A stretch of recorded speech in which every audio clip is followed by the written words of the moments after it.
standing here with Ninth Wonder, who's here at the University of Pennsylvania in Philadelphia. What brings you here today? Had a lecture on my film, The Hip Hop Fellow, directed by Kenneth Price.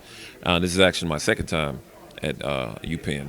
The first time was at the same type of event. It was for the movie The Wonder Years, which was also directed by Kenneth Price, and a question and answer afterwards. They put Abbey Road and Sgt. Pepper's and Pet Sounds and all of these great 13th Floor and all these great rock albums is the greatest of all time.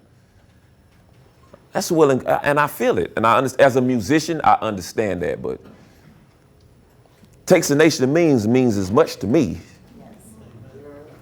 as that. And I think dealing with when we graduate from college and we deal in corporate America, we go in some places, sometimes us as not only Black Americans, just hip hop, the hip hop culture itself, we tend to want to hide the fact that we love Dr. Dre. Right? We don't want to tell. I love The Chronic, I love that album. But I don't see The Chronic no different than Curtis Mayfield's Superfly. It's the same concept. I think the Superfly album dealt with more drugs than The Chronic did. The Chronic was just weed, right? Superfly was cocaine, right? That's the thing about it. For folks who don't know, what is the Hip Hop Fellow? The Hip Hop Fellow was following me during my year at Harvard. Harvard and Duke at the same time, as a matter of fact. But I was awarded the Harvard Fellowship in the Du Bois Institute in the Hutchins Center in 2012. And I did a research project, also known as Colloquium. I'm presented in front of Henry Louis Gates. And it just talks about that entire time in the process. For Harvard to be the #1 African-American studies program on the planet is kind of unreal. And when we started the Hip Hop Archive, we decided to have 2 hip hop fellows. And Patrick, AKA Ninth Wonder, is one of those fellows. I honestly think he believed he would be a teacher more so than he would be a producer. Nobody from hip hop is supposed to go to Harvard without a degree. What is a standard classic hip hop album? Because we are going to decide that list. Watching the movie, I can't help but be reminded of the Biggie Smalls quote, "Never thought that hip hop would take it this far." Right. Like, I've seen the movie twice. Like, at home, it took me like 4 hours to watch the movie because I was pausing it every 5 seconds to like Shazam the samples and all this stuff. I mean, it's so layered and so in depth. What do you hope people take away from the film? Just understand the genius of the culture. I don't think the genius of the culture is represented as much as it needs to be. I don't think a genius of any culture is represented that much on TV as it needs to be. But just representing the genius of the culture, man, and showing it actually what we can do and what hip hop was built upon. We just have a problem with being first.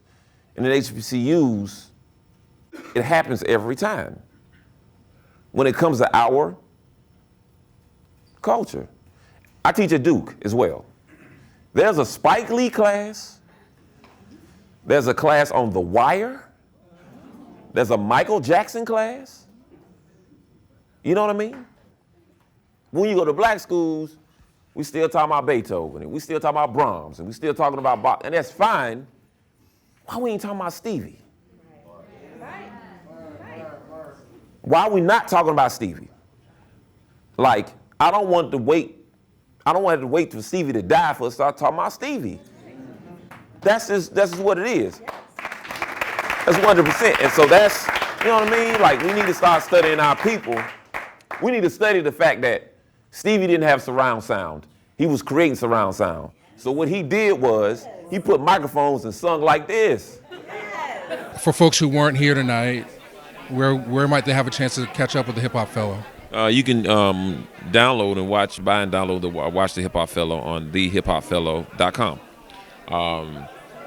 And that's where both of my movies live at that site, The Wonder Years and the Hip Hop Fellow. So, right on. Well, I definitely recommend you download it because you're gonna want to watch it like over and over, and like find out like where the Wu-Tang sample came from. Right. We take something that may be scraps and turn them into jewels. Well, hip-hop studies is gonna go a lot further than where it is now because being that it's not even 50 years old, it's still a young genre. As a culture, cultures grow and grow and grow to where hundreds of years from now it's gonna be even bigger than where it is now. To have it at every institution where a kid can go in and learn about the cultural history of it. Not how to get a deal, not how to made beads or anything, just to learn how it impacts them and how it can impact the future.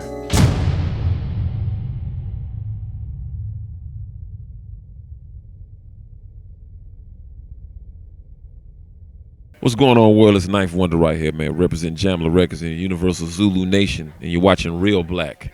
Peace. The one night, it's the biggest television audience in the world. It's the Oscars. Where you think that name came from?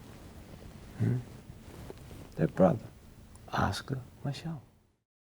When you watch movies, you may get some militancy, some so-called blackness, but overall, what you're going to get green lighted and the gatekeepers are going to let come through